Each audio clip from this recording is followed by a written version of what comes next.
We begin in Ottawa, where the federal government is focused on getting its nation-building bill through the House of Commons. This despite pushback from some Indigenous leaders and even some Liberal MPs. Kody Blois is a Nova Scotia Liberal MP and the Parliamentary Secretary to the Prime Minister, and he joins me now. Kody Blois, good to see you again. Thanks for being here, sir. David. Well, look, the committee is meeting all night to hear from witnesses and go through the legislation. Still, people feel this is being rushed. Why is this an adequate amount of time to bring in legislation as significant as C5? Well, look, the government has a mandate for change, and the Prime Minister was elected some 45 days ago to advance the economic interests of this country.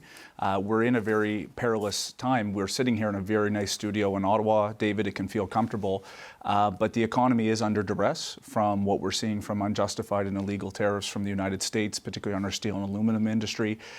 We do have a trade deficit that the Prime Minister is going to have to tackle.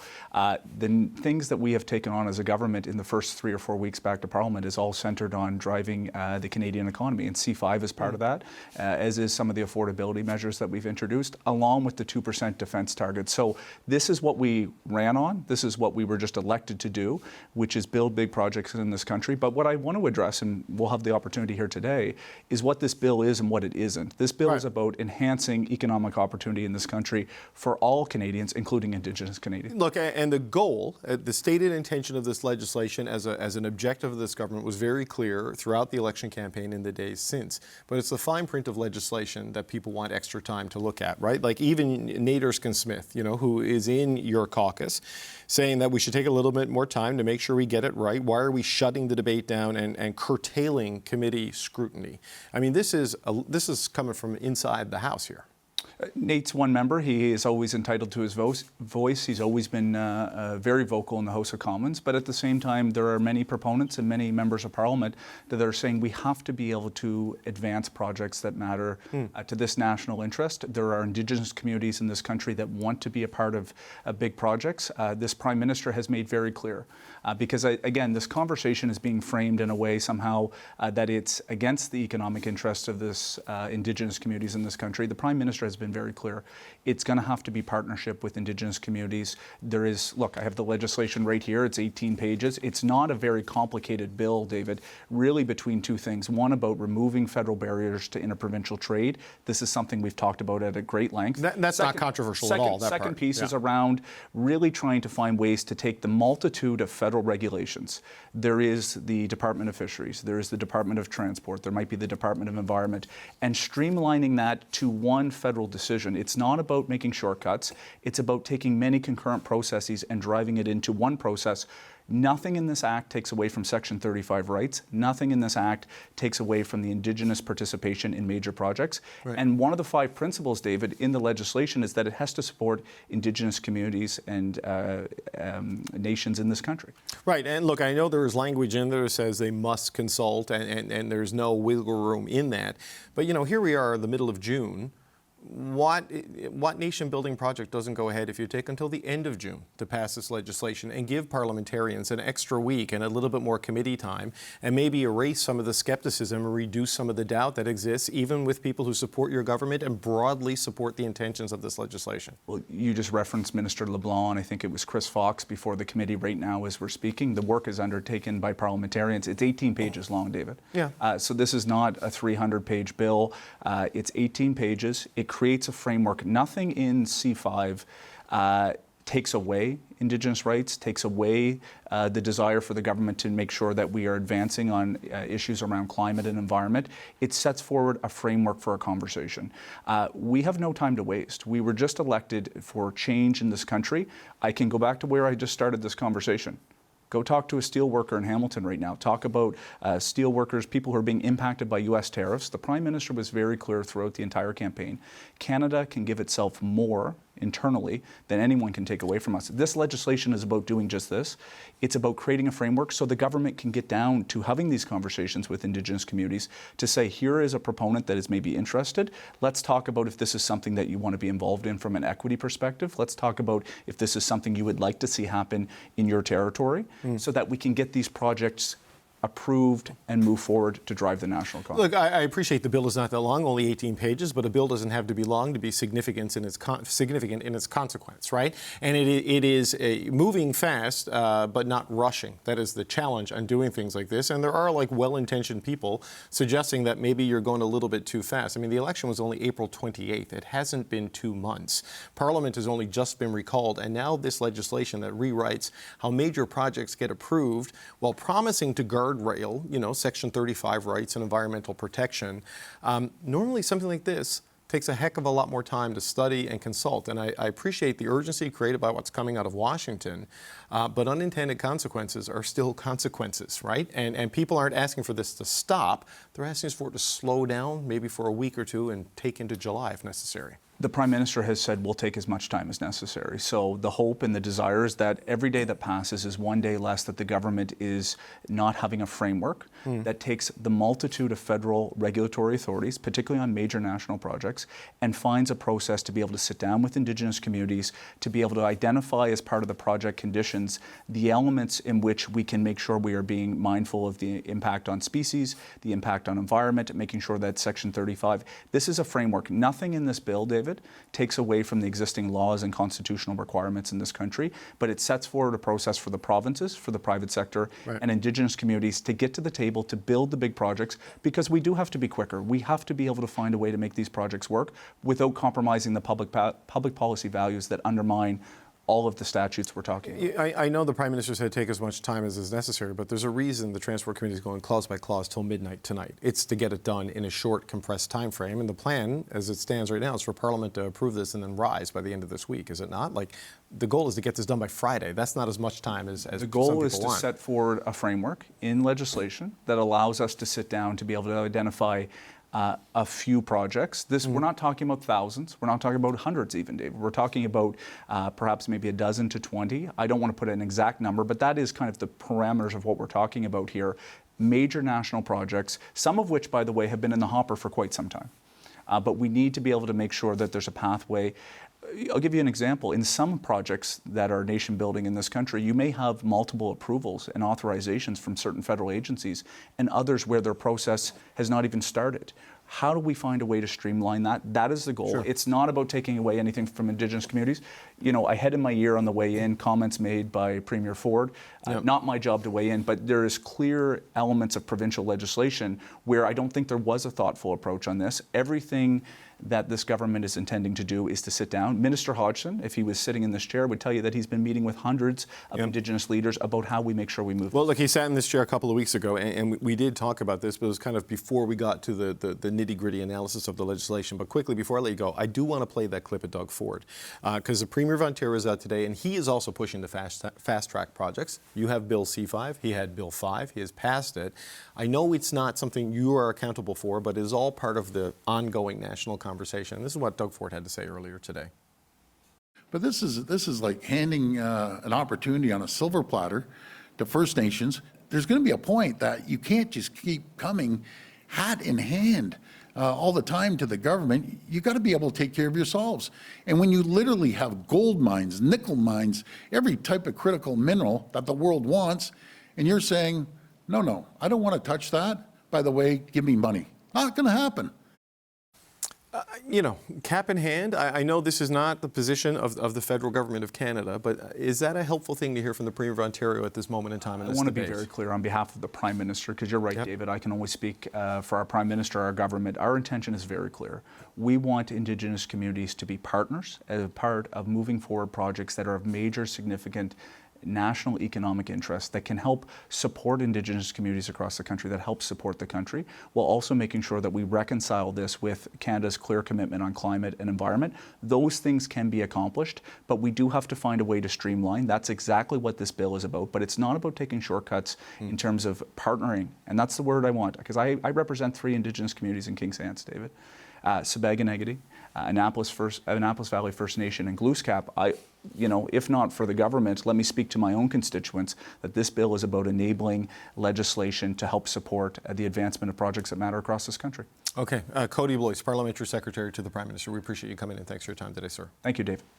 The federal government's centerpiece nation-building bill is facing pushback from some Indigenous leaders, saying it undermines treaty rights and lacks consultation. First Nations are united, and they're united against, wanting to, they want prosperity, but they don't want it at the expense of our rights. 7 days to work on that is so unacceptable. The legislation, which the government calls the One Canadian Economy Bill, would give Mark Carney's cabinet new powers to fast-track projects such as mines, pipelines, and ports. The government is aiming to pass the legislation by this Friday, saying it's needed at a critical time for the Canadian economy. Canada needs to be able to build strategic infrastructure, transportation corridors, energy networks that are essential for Canadians' prosperity. This is an opportunity for the federal government to work with provinces and territories and with Indigenous partners to identify and accelerate the projects we need right now. Natan Obed is the president of the Inuit Tapiriit Kanatami and is one of the Indigenous leaders who spoke against the bill in the Senate earlier this week, and he joins me now. Natan Obed, it's really good to see you again. Thanks for being here. Happy to be here. Let's start with the basic premise here, the government's defense of the bill, about the necessity of it. How do you feel about the necessity of this piece of legislation for the country at this point in time? Inuit are in agreement that we are in a time where essential action is needed. How you get to that action and how you involve Inuit in that process, in many ways, is the question. Mm-hmm. And we have spent the last 50 years negotiating with Canada for constructive arrangements, modern treaties in our case, and other arrangements, so that in a moment like now, we can work together, and that the relationship doesn't have to be undermined by exceptional times. Right, so on that, I mean, is it the language in the legislation itself? Is it the intention of the legislation? Or is it the process by which it is being pushed? That is the problem. At this point, I think all three. Mm-hmm. There is a worrisome trend in this government to use language concerning First Nations, Inuit and Métis as if Canadian law does not define the terms that are being used. So you'll find within Section 2 of the Building Canada Act mention of Indigenous peoples and of consultation of things that on paper look like they make sense. Right. But upon closer consideration, and especially with the Prime Minister and with other ministers describing the intent of the legislation and how it intends to be implemented, there is a huge departure from the provisions in our modern treaties and the way they are protected, and in many ways, the way that they would merge into a good bill. So give me an example of how those two don't reconcile. Like what is it you see in the legislation versus what you would expect under what is, in your view, not your view, the court's view of the settled law of the country? Yeah. So Inuit have modern treaties. Mm-hmm. We also have a number of Supreme Court rulings that articulate the implementation of our existing rights. We also very recently have the United Nations Declaration on the Rights of Indigenous Peoples legislation. Mm-hmm. So if there is a listed project and it is defined in a particular way within this bill, it actually puts the implementation of some of our modern treaties at risk. If a proponent of a project is listed as a project of national interest, how interested is that party going to be in negotiating a fulsome impact and benefit agreement with Inuit communities? How does this legislation merge with the provisions within our legislation around institutions of public government or co-management? These are just open questions. Right. Perhaps there are answers to these questions that are logical and that safeguard our existing place in Canadian law. But at this point in time, we don't know, so we often think the worst. Right, and because it's going so fast, and because of history, right? Yeah. There are some legitimate reasons to be skeptical here. That the bottom line is that if a project is given the designation, the fear, the way the legislation is written, the existing treaties, the existing case laws become subordinate to that the interests of the national project supersede all the other interests. Yeah, and I think of the genesis of this particular bill, often discussed at First Ministers' meetings. There have been a number of them in the last few months, right, all of which have completely excluded rights-holding First Nations, Inuit, and Métis leaders at the national level. We still don't have a sense of the listed projects that the premiers and the Prime Minister have come up with that would populate the implementation of this bill, which is not only anti-democratic, it just is stupid. Not to put too fine a point on it, right? But yeah, I know there's a wish list that got put on the table, but they need to parse that down and decide what are going to be the ones that go forward, right? And you would like to know that ASAP. So for Inuit, Yeah. Our modern treaties encompass about 40% of Canada's landmass, about 72% of Canada's coastline. We either own outright or co-manage that entire space. Right. We hold decision-making authority on major projects, on any projects, natural resource projects or others that happen within our settlement regions, within the entirety of the Canadian Arctic and Inuit Nunangat. So we have a very practical role to play in Canada's confederation. And in this point in time, and in other points in time where there has deemed to be a national interest in exceptional circumstances, we seem to be the first ones to lose our rights. Yeah, I was at the First Ministers meeting in Saskatoon where this was raised, and you're right, it was just the territorial and provincial premiers and the Prime Minister and his cabinet there. PJ Akiaguk, I struggle with him. Akiaguk, thank you very much. The Premier of Nunavut, though, he did make the point, along with Premier Simpson of the Northwest Territories, that the projects they are advocating for have Inuit support, partnership, ownership. I don't know if you know specifically what they're doing, but the Premier of Nunavut was emphatic that, at least in what they were advocating for, this was taken into consideration. I guess that isn't full reassurance because that's project specific as opposed to framework compliant. And it also says nothing about the legislation. Yeah, that's what, yeah. So the idea that Nunavut Tungavik and the government of Nunavut have decided that there are certain projects within the jurisdiction of Nunavut that should be deemed of national interest, and the same perhaps in the Northwest Territories with the Inuvialuit.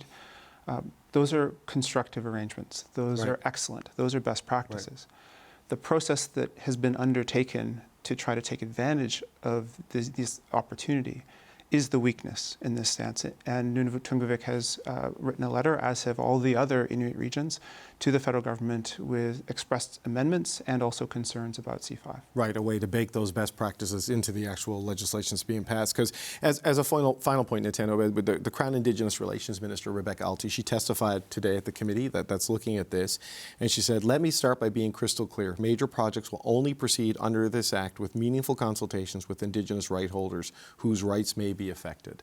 There is language in there saying Section 35 must be respected, but there is still this gap in trust. So what do you need to see from Mark Carney and his government to ease your concerns here? Inuit have asked for the ability to come and give our positions about Bill C5 to the House of Commons standing committees, to the Senate. That is not going to happen if it proceeds in the way in which the government hopes. In the end, there are very clear concerns with this piece of legislation that go against the minister's assertion that everything will be fine. We do not want to be compromised by this legislation with the negotiated treaties, Canadian law, and upwards to 50 years of negotiating that we thought we had constitutionally protected agreements that would demand that the state, that Canada, would work with the honour of the Crown with us on things like natural resource development. We are ready partners, but we cannot be taken advantage of.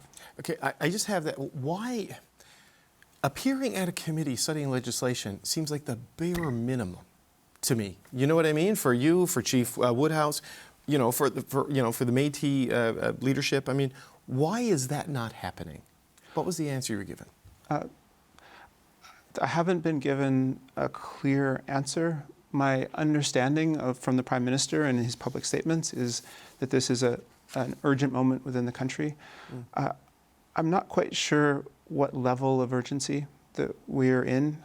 I think back to the COVID-era occupation here in Ottawa and the invocation of the Emergencies Act, which had months and months, years of deliberation about the use.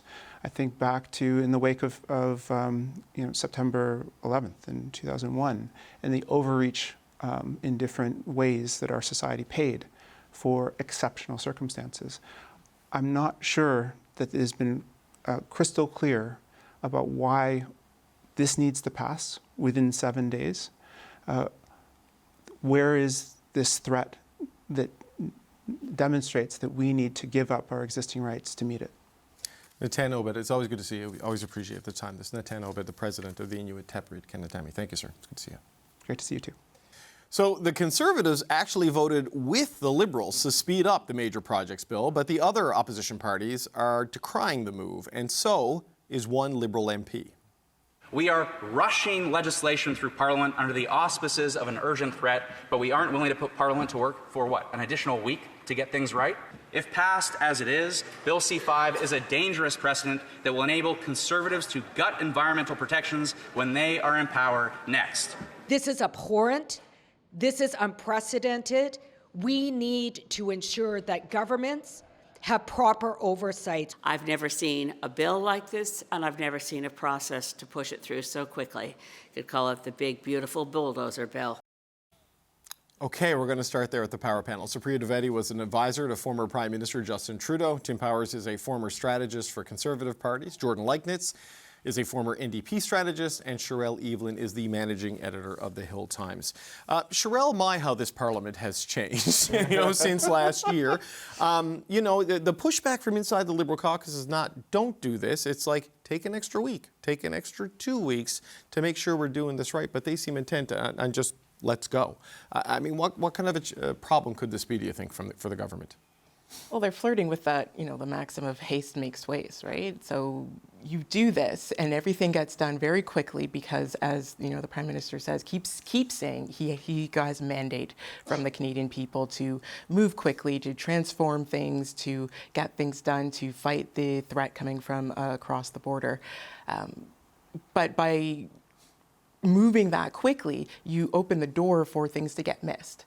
And people are being very clear about the potential pitfalls here, and that is that this could all get held up in court because the adequate consultations in forming and writing and preparing the legislation haven't been done. So if government moves slow, it's sometimes to its detriment, but there are supposed to be certain checks and balances. And when you remove those checks and balances, that's where people worry. And the people who are most likely to be hurt by the government moving slowly are also most likely to be hurt by the government moving too quickly. And Supriya, it's interesting. People like Nate Erskine-Smith, saying in the House of Commons, if Stephen Harper was doing this, if the Conservatives are doing this, Liberals would be losing their mind. He's perhaps not wrong. Whether it is the actual nature and intent of the legislation, the process and the speed, it is going faster than even some Liberals are comfortable with. And I just wonder what you think this potentially does to the social license for what Mark Carney's trying to accomplish here.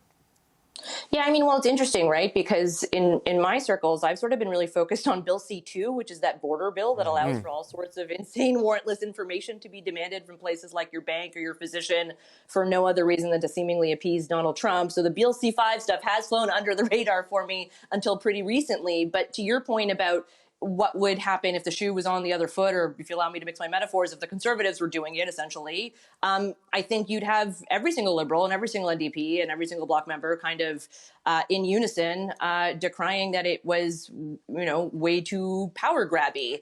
I think legal experts and eggheads, constitutional experts will figure out the likelihood of a constitutional challenge here. The most wearing aspect of legislation for me is a potential trampling of Section 35 rights, right? The duty to consult First Nations under the Constitution. But even if that survives a legal challenge, like putting that aside, you're still wasting and torching a lot of goodwill and political capital with your progressive flank for no real seemingly good reason right now. And I can appreciate what Minister LeBlanc said that you played right off the top. But the thing is, most of what the Carney team would have campaigned on during the campaign is the first part of the legislation, right? Which is the One Canadian Economy stuff, exactly. getting rid of trade barriers, right? I don't know that had they actively campaigned on we're going to do away with laws and you'll have cabinet on the whims of cabinet will be decided of these individual projects. I don't know if that would have played out for them in the same way that it did. So the only other last thing I would say here is that in Quebec's charter, which is a quasi-constitutional document, it guarantees a right to live in a healthy environment that respects biodiversity. So if we're talking about ramming through projects that interfere with that right for Quebecers, I would imagine the Carney government will have 43 headaches to deal with from their Quebec MPs. Right. Well, Jordan, in the actual text of the legislation, it does say the minister, who is, because there's going to be kind of a super minister in charge of overseeing this, must consult with any other federal minister and any provincial or territorial government that the minister considers appropriate, and with Indigenous peoples whose rights are recognized and affirmed by Section 35 of the Constitution. Now, the word must there has a significant meaning in legislation and a law. Like, you have to do the Indigenous consultation. It's there. Why do you think that is not enough to ease some of the concerns? If it says flat out in the plain letter of the law, you have to do it. Well, for a couple of reasons. Because there hasn't been broad and deep consultation about this legislation itself to start with. You know, we saw a number of Indigenous groups, including the Ontario Chiefs, out this week protesting and talking about the fact that they have not had an opportunity, for example, at committee to speak about their concerns with this legislation. You've had the Grand Chief of the AFN out talking about concerns and about the fact that this is going to likely lead to litigation and protest. So I think that the idea that you can consult after the fact is something that has been proven to not hold up in court and also doesn't hold up politically. The previous government put quite a lot of work into reconciliation. A lot of that goodwill is being blown up by what is being done with C5. And I think, the argument that the Liberals ran on this and so they have some sort of a carte blanche to pass this legislation in 2 weeks is incredibly disingenuous, and that's a polite word. They have absolutely got space to move faster on projects, but I haven't heard any parliamentarians say that they think that our current approval process is perfect as is. Everybody is open to speeding that up and removing unnecessary duplication. But what people have concerns about is the idea that legislation that's so sweeping and that would concentrate such broad powers in the hands of one minister is being rammed through in 2 weeks. And I think that this is such an interesting example also of the challenges of the makeup of this new parliament. So when you have the NDP with such diminished numbers, and you have the Conservatives now in a position where they're not only cheering on this legislation, they've actually aided the government in closing down debate on it to ram it through faster. To the question of what's happening with the Liberals' progressive flank, well, nothing. Like, the government is making no outreach to those voters, those NDP voters who supported the Liberals. And I think it does leave them vulnerable on that. Well, Tim, I think it is fair to say they campaigned on the idea of speeding up projects. But the level of detail in that campaign promise is not what we're seeing. It doesn't match what's in the legislation, right? I mean, this is what truly matters right now. Well, a couple of other elements to it. I mean, I think the Prime Minister feels there is, perhaps outside of many Indigenous communities and ENGO communities, a broad public will for this. Sure. And he's trying to ride that as far as he can. I think, though, you do have to pay attention, whether it's Chief Fiddler or Chief Woodhouse at the AFN, they're giving you a couple of important messages. There's the duty to consult, which I don't think is overlooked in the legislation. They want that spelled out a little bit more. That's fair game. Also, I saw Doug Ford say a version of this, and he got it all wrong in my view when he talked about, they want money, they want this, they want that, and I'm mixing up the phrase. No, we have that clip. Okay. So just let me stop you there for 1 second. I just want to play this because it's good for the audience to see it. Because, look, this is not about C5. This is about Bill 5 in Ontario. But Doug Ford was asked about the Indigenous pushback, and here's what he had to say today. Just have a listen to this, and we'll go back to Tim. You can't just keep coming hat in hand all the time to the government. You got to be able to take care of yourselves. And when you literally have gold mines, nickel mines, every type of critical mineral that the world wants, and you're saying, no, I don't want to touch that. By the way, give me money. Not going to happen. It's simple. But we'll help them develop the mines and become very prosperous in their communities. The Premier's comments portray a gross ignorance of what's actually happening in the business community, as Supriya likely knows, and others who have watched this. I mean, look, any business worth its salt is doing something called an IBA. You and I have seen these in Newfoundland in years for years, Impact and Benefits Agreement. I think if you listen to Chief Fiddler, if you listen to Chief Woodhouse, what they're saying is, look, we're not necessarily opposed to the projects, but we want to make sure we have a version of an IBA that's in play for us as these things move forward, and there's some reasonable judgment applied.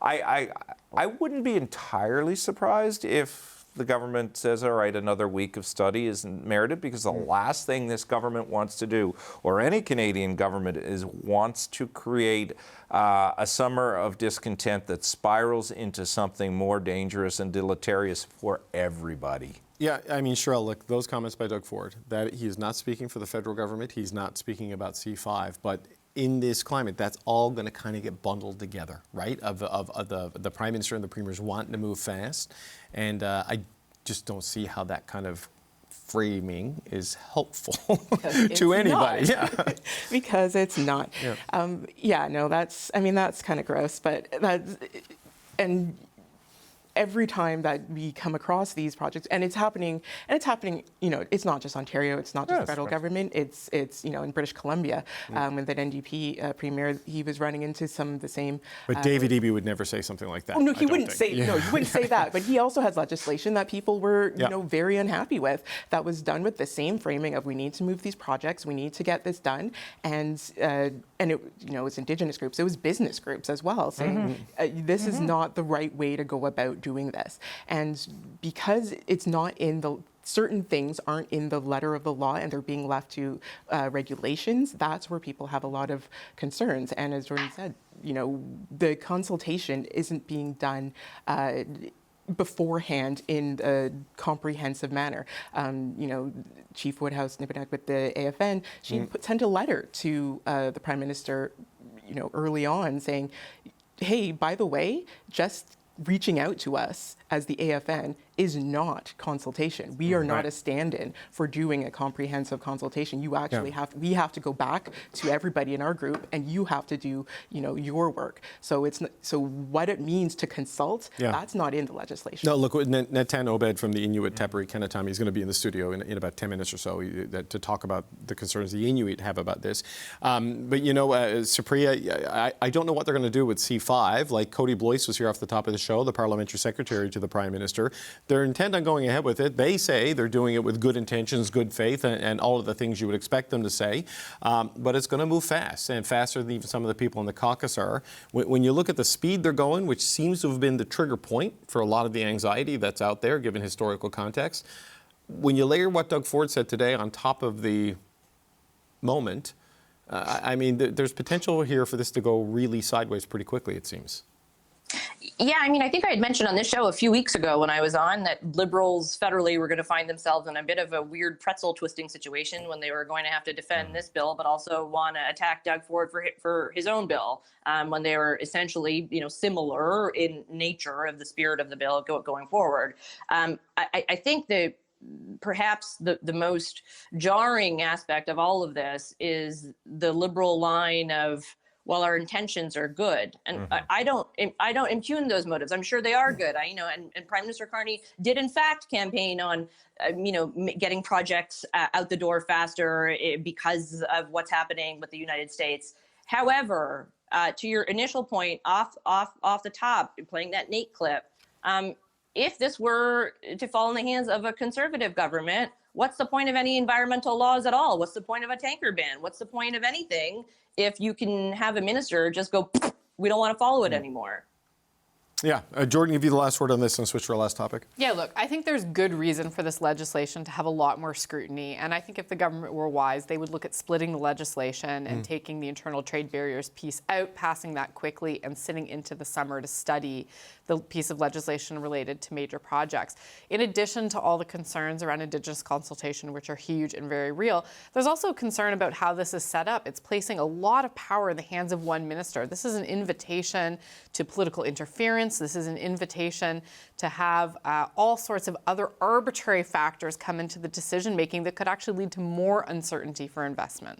Tim, just a quick thought on that. Do you see the sort of the powers being given to the minister as sort of like deciding powers or more as convening powers? You know, like as the main point of contact and the pushing it through the system? Because it seems to me the prime minister is still going to have the decision. Yeah, I think they're convening powers, and they're important powers to convene. They could turn into deciding based on how you convene it all. Yeah, that's just it, right? Yeah. But look, I think the public appetite is still there for it. Will it, for the legislation, will it still be there if suddenly many Indigenous groups and others take a forceful posture and say, no, we're not, it's not on for us, and you need to understand that. We'll see, I guess.